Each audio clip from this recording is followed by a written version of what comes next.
Good morning, Internet. How you doing today? It's Jeremy Reads Aloud self-help books.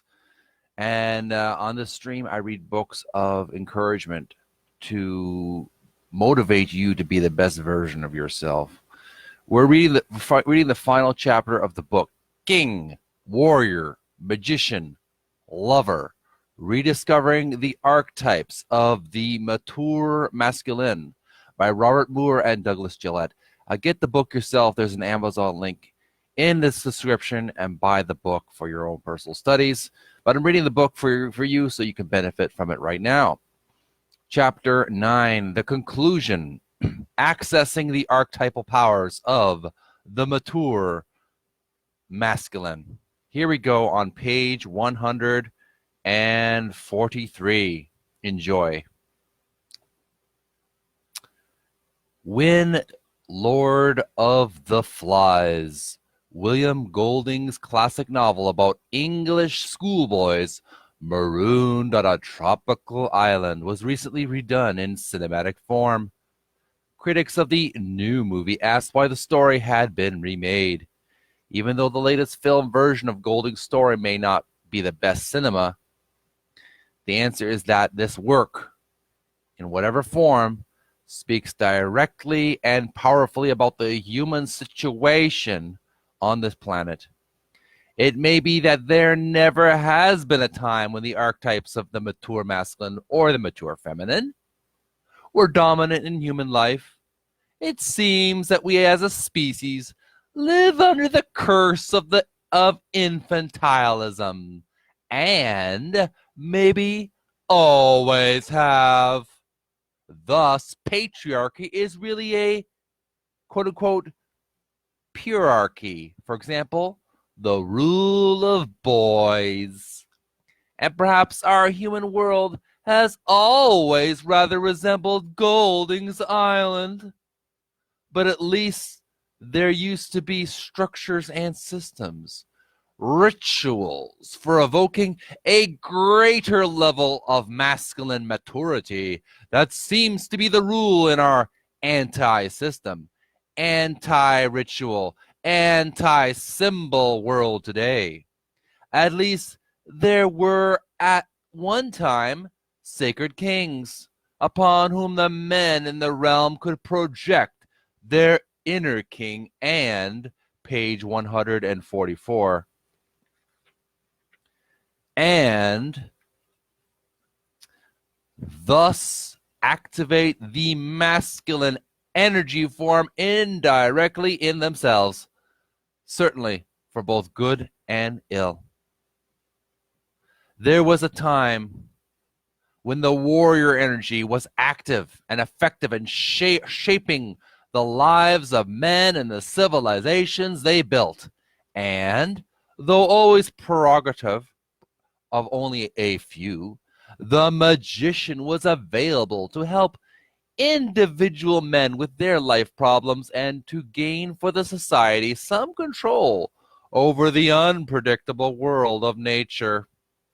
And the lover was also held in high regard in the cultures that celebrated seers and prophets, cave painters and poets. All that has changed now, cashed in for personal wealth and self-aggrandizement, the currency of the day. Yet ours is a world that needs the masculine energies in their maturity more urgently than ever before in human history.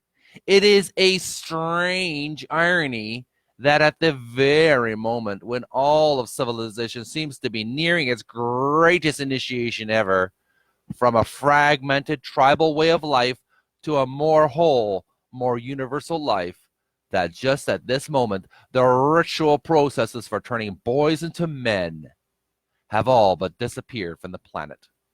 Just at the time when it is necessary for survival that immaturity be replaced by maturity, that boys become men and girls become women, and that grandiosity be replaced by true greatness. we are thrown back upon our own inner resources as men, struggling toward a wiser future for ourselves and our world pretty much alone. Maybe this is as it should be.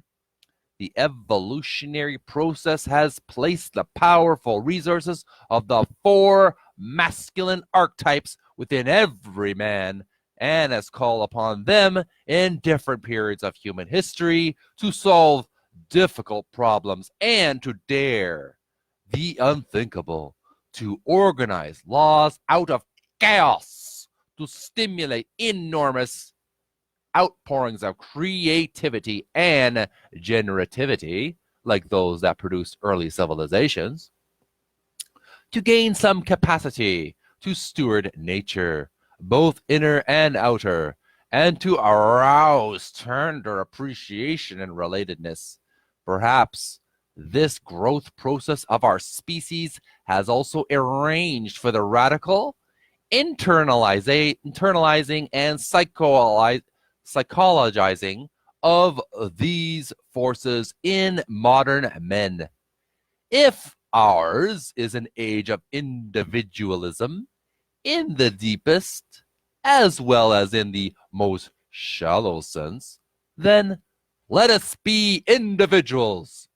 Let us nurture and welcome great individuals, individual men who will, with the benevolence of ancient kings, the courage and decisiveness of ancient warriors, the wisdom of magicians, and the passion of lovers, move energetically to take up the challenge of saving a world that has been, page 145, has been cast down before us.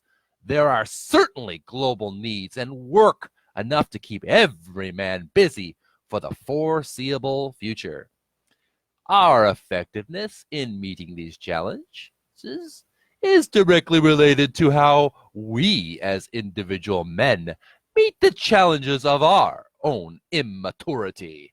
How well we transform ourselves from men living our lives under the power of boy psychology to real men guided by the archetypes of man psychology will have a decisive effect on the outcome of our present world situation. We're going to take a break here on page 145 on the conclusion chapter, chapter 9. Tune in next video. I'm reading the subheading Techniques on page 145. Thanks for watching, folks. Young men, it's time to integrate the male mature archetypes. I wish you best luck and Godspeed. Take care of you, folks. Have a great weekend. We'll see you again real soon. Bye. Love ya.